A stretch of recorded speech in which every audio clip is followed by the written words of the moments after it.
So that's where we're headed. Way on the horizon there. We have a mixed wood. And yeah, it's got a fair chunk of old history attached to it.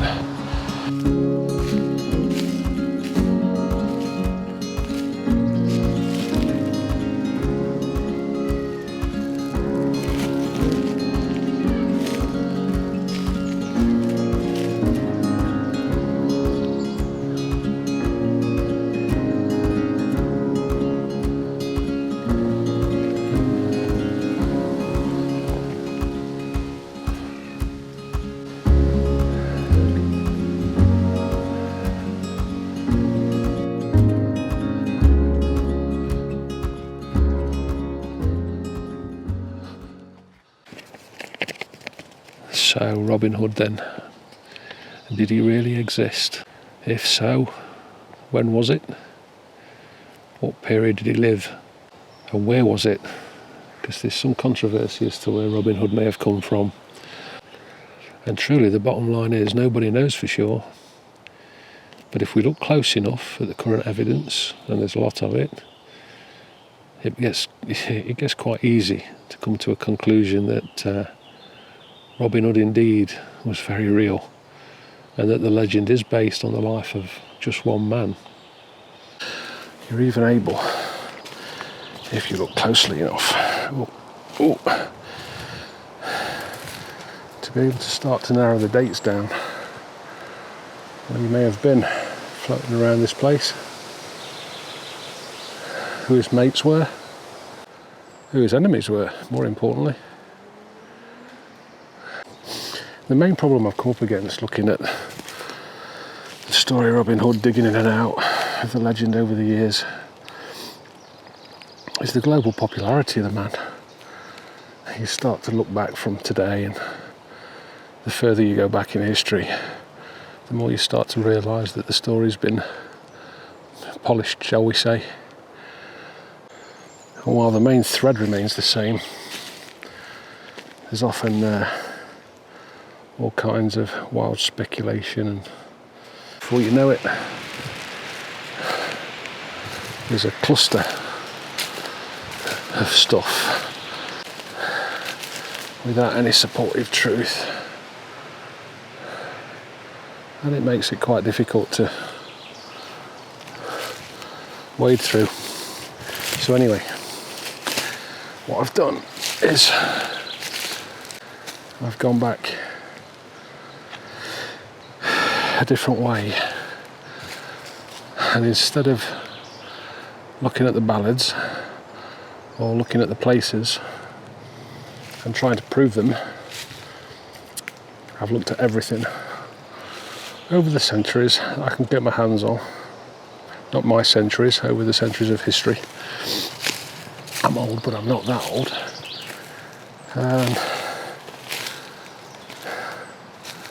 I've tried to debunk a lot,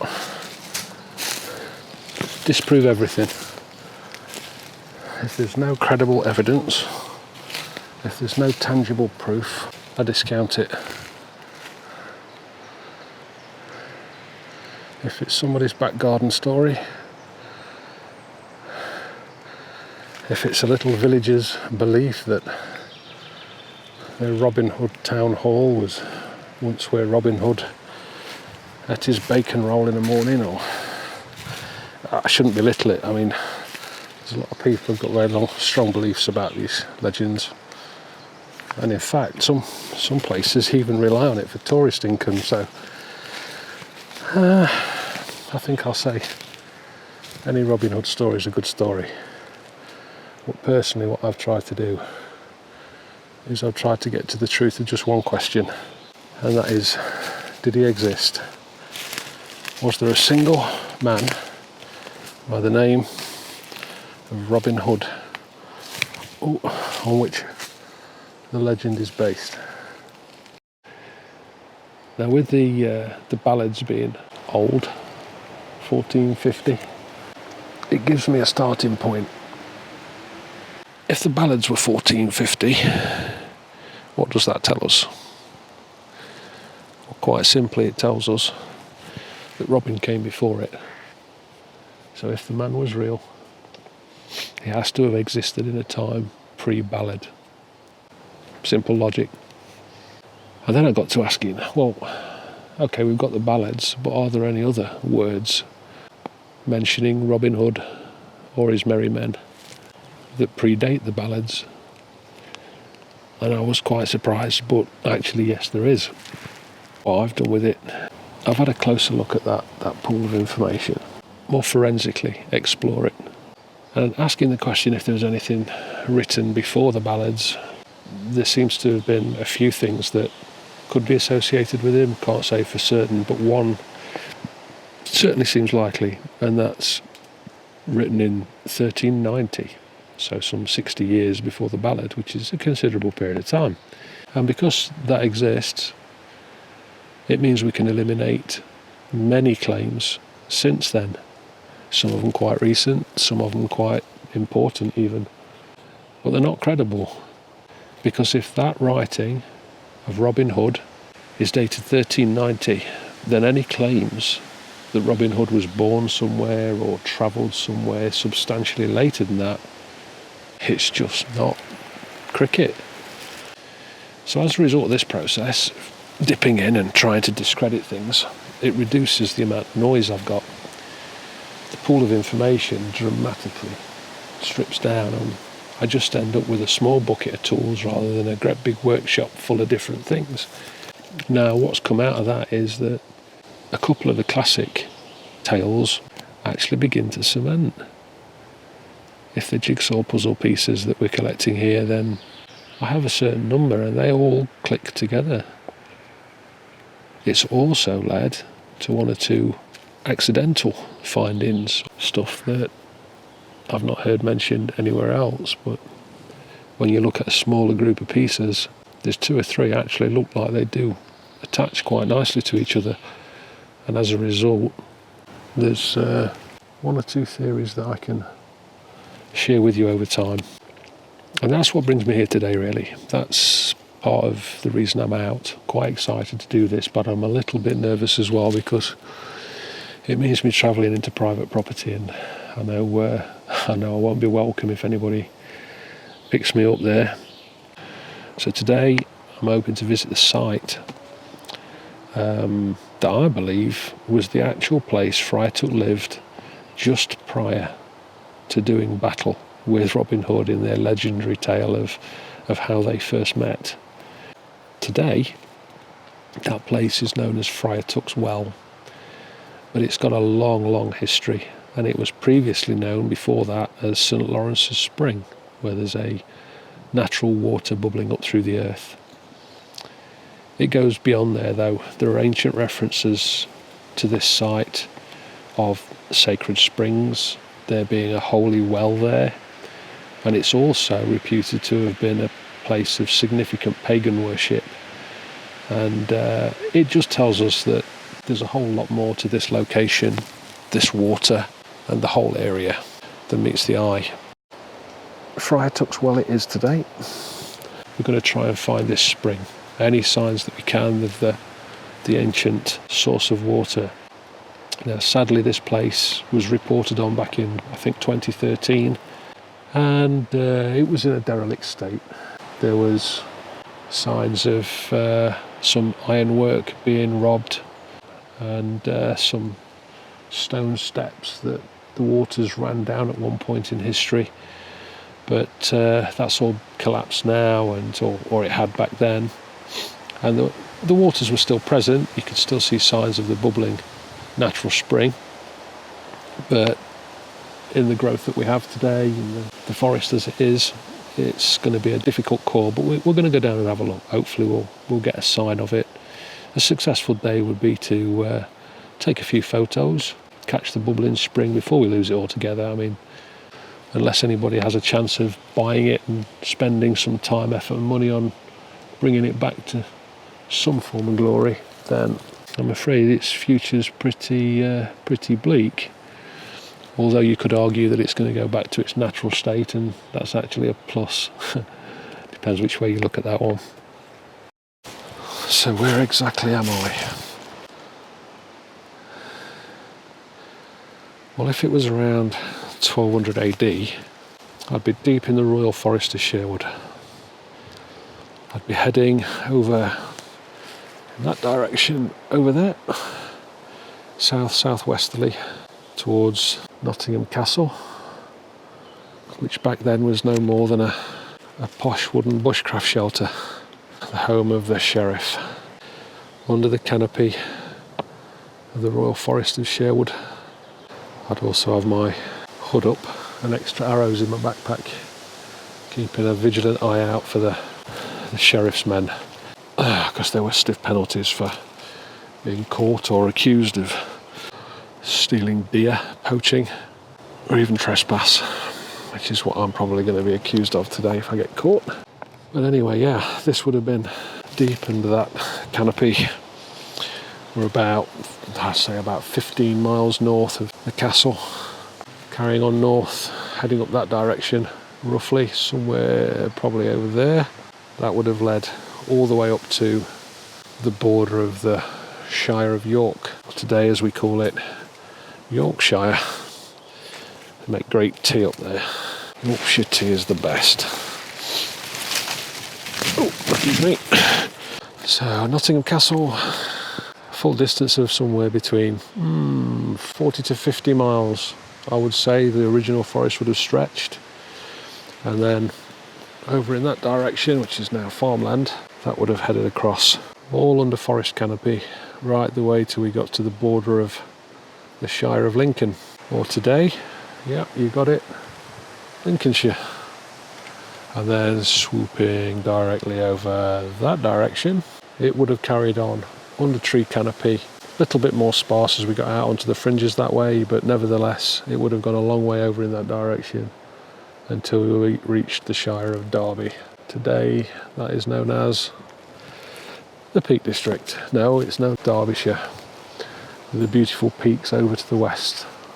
Right, so that's where we are, and I need to put a bit of a wiggle on because, wow, I need to make my way about 2 miles further up the trail. Might be a little bit further than that. The trail being over on that edge there of the green farmers' fields. And we're heading up that direction for about 2 miles. And we hang a left at a crossroads, an ancient crossroads, I believe. An ancient crossroads because if you stand there today, there are 3 directions marking 3 cardinal points. We have the easterly direction leading over to Lincolnshire, westerly taking us over to Derbyshire, northerly leading up to Yorkshire and into the depths of Sherwood Forest, which is roughly where Sherwood Forest is now. What remains of it, the actual National Nature Reserve. And then in the northerly direction, we come to a standing water feature. And there's a dam, a small dam wall, and this natural spring called Friar Tucks Well. And this is the legendary place where Robin Hood met Friar Tuck. And I don't think we can dispute it. These features have been here pre-Pagan times. In that direction, roughly 6 miles, 7 miles away, there's a prime abbey dated in this era, and it's just all stacked up like a deck of dominoes. It's very hard to dispute that the legend of Robin Hood didn't take place on this turf in a time somewhere around 1200. So yeah, let's get a wiggle on, see if we can find this bubbling spring.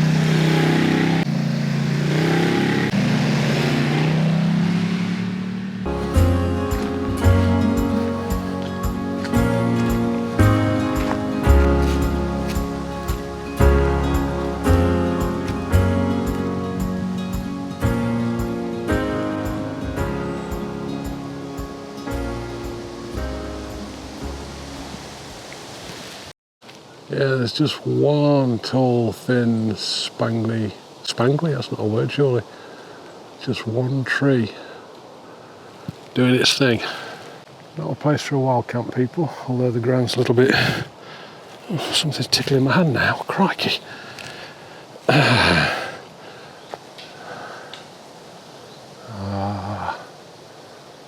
lot of creaking going on. Very beautiful though. Right, let's carry on. Bring some of my Crawley friends with me, no doubt. Hop on, fellas. Let's go for a walk. Oh, yes. I also have a wood spirit to drop. I can't forget that. It's been in my bag for 2 weeks. Today is the day for the little wood spirit come to call the captain.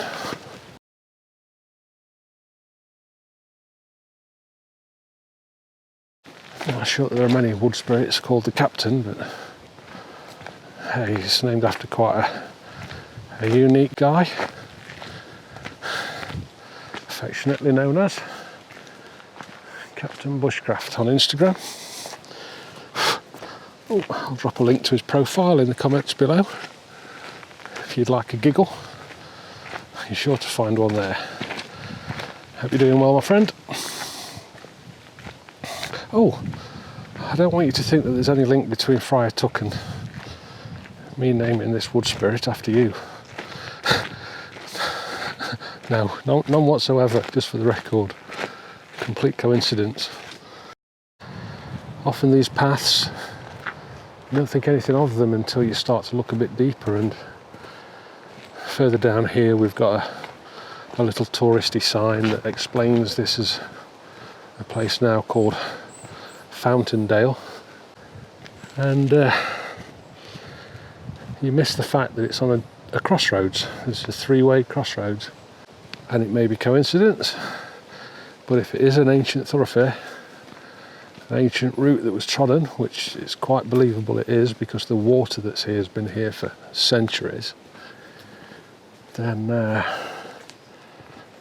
path runs along 3 of the 4 cardinal points. If I stayed on this path, carried on this route, it would eventually drop me straight into the middle of Nottingham city centre, just to the left of the castle. Now, if I was Robin Hood in somewhere around 1225 AD, I was making my way south, from Sherwood Forest towards the city of Nottingham. This would have been a common place for me to have to cross that water. I either cross it or I go round it. There's a stream roughly runs east to west. Perhaps not as heavy flowing today as it used to be. The legend talks about the friar, not a monk, a friar. More on that to come. Talks about their first meeting. Some of the stories talk of the friar giving Robin a piggyback across, or probably Robin Hood dictating that the friar give him a piggyback across the water. And the friar got halfway and threw him in. A fight ensued, and then they become good buds. Friar followed Robin, and the story unravelled. You are kidding me. The flaming sign's been knocked down. Oh my God, it's been properly snapped. I don't believe it. Why would you do that? What is wrong with people?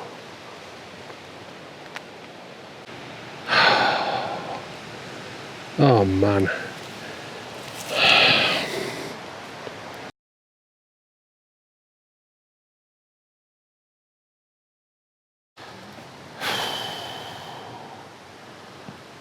So not only do we have the original sign in pieces, but we have a notice here from Nottingham County Council saying that we're going to have a temporary closure of the bridleway temporary prohibition.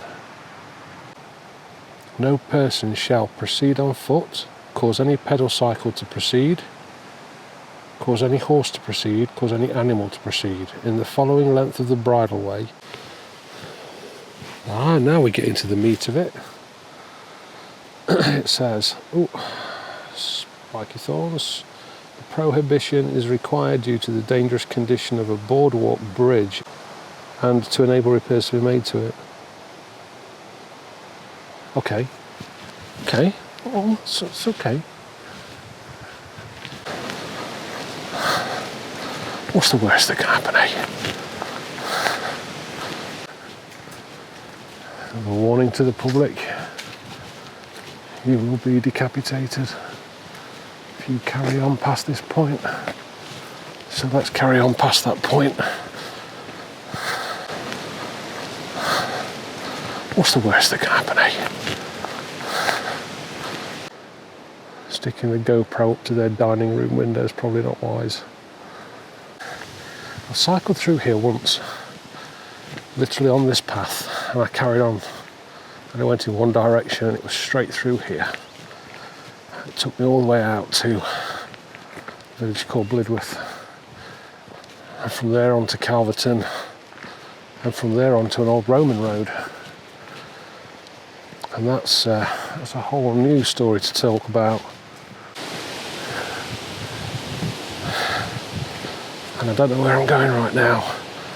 So if I waffle a little bit too much, that's the reason why.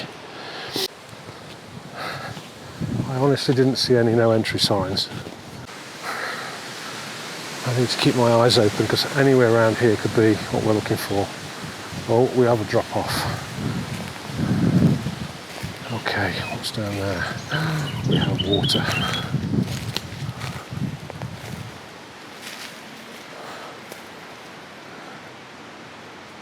So that goes quite a way up there. Standing water. We have some fish down there by the look of it. Bubbles coming up in a few places. And the water carries on around that corner. It could just be the end of the lake. So it sweeps all the way around here. A big horseshoe, there's water over there in the distance and I can see a little wall, so that's probably where we need to be.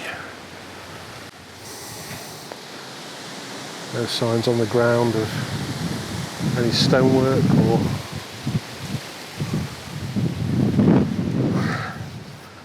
any features. So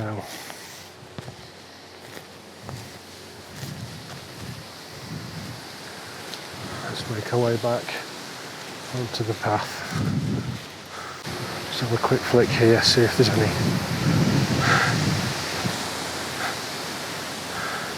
Make sure I don't fall off the edge into an early bath. It's quite shallow there, it's tapering off. So that looks like the end of a, I don't know, maybe an overflow? Not quite sure. Doesn't look particularly natural to me. Again, using my non-existent ancient tracking skills. Oh, stinging nettles. Oh, ouch. Don't wear shorts in nettles, kids.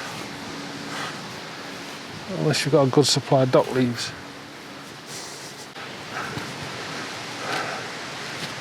That makes me inquisitive. And that makes me even more inquisitive. All of a sudden, we have rocks.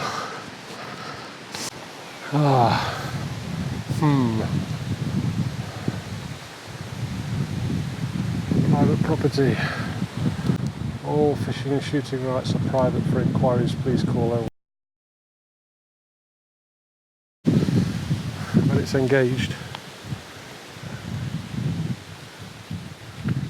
What a beautiful place. Now this is modern. Concrete. Once upon a time, that damn wall up there in the distance is, I think, the damn wall that was mentioned in the ancient legend. Some evidence of what?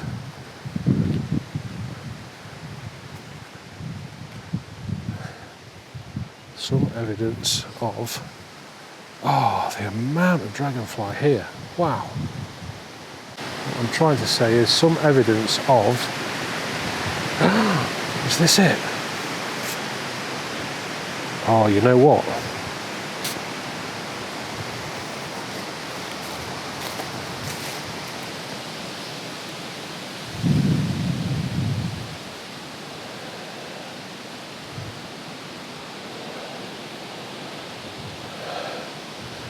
You know, I think we found it.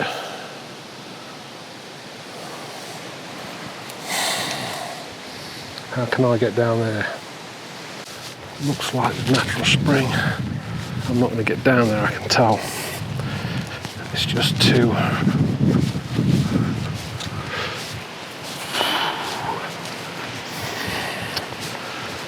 Let's try.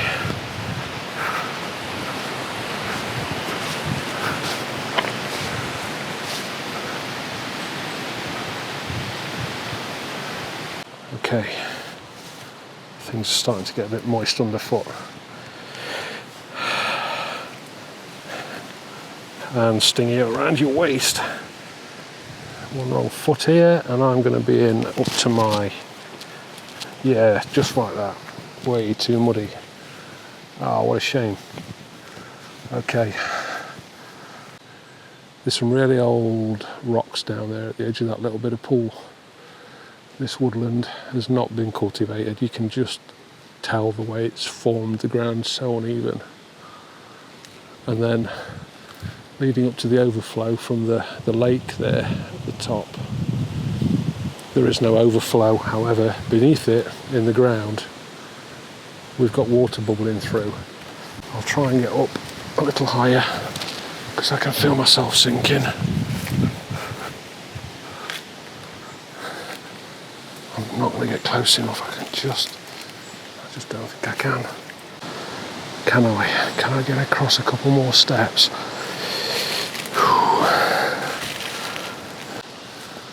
No, I can't. That's the end of the road, I'm afraid.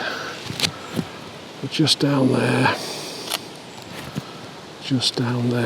is the water.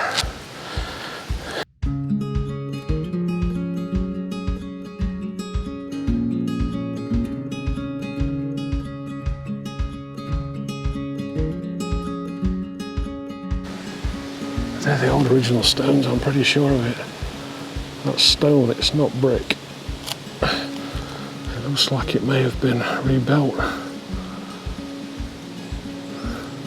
That little spring there seems to feed down, running through all this undergrowth over to those two trees there, in between those two trees, left and right.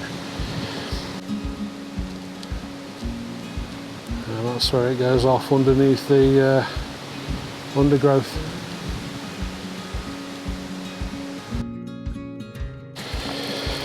So there he is, the main man.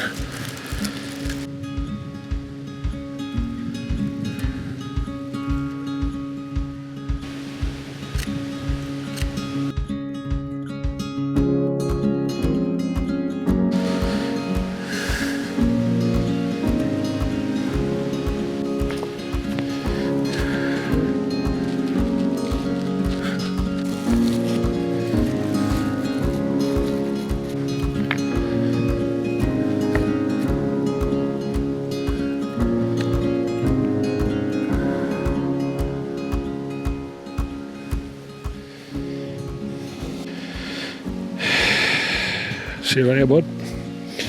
Hope you find a new home. I hope it's in the hands of modern day Friar or even a Robin Hood. Get out and fix that bridge, Nottingham City Council, you lazy bunch of public servants. Right.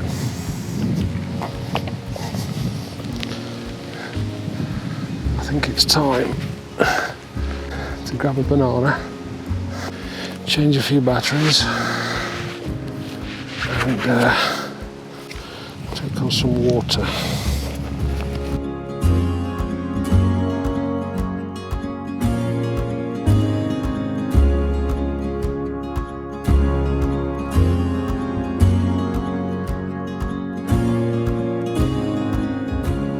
Hello. Hello there. Hello. Hey, up. How you doing? It's a bit warm for you today in that coat, isn't it? The more fuss, the better for it. Yeah. Hey, up. Hey, up. What you doing, eh? What you doing? Have a good day. Cheers. I love this tree. I wish I had a seat underneath it. So thanks for watching. I hope it's been of a little interest. I'm sorry it's a bit scattered. I've not been particularly well organised or scripted, but it's a complex story, and I think perhaps the best way for me to do it justice is to just dive in there, throw a load of facts at you, throw a load of fiction at you, and let you make your own minds up. So yeah, thanks for watching. Appreciate the subs, likes, follows, bell ringing. Take care of one another. Enjoy the great outdoors. And I'll see you soon. Peace.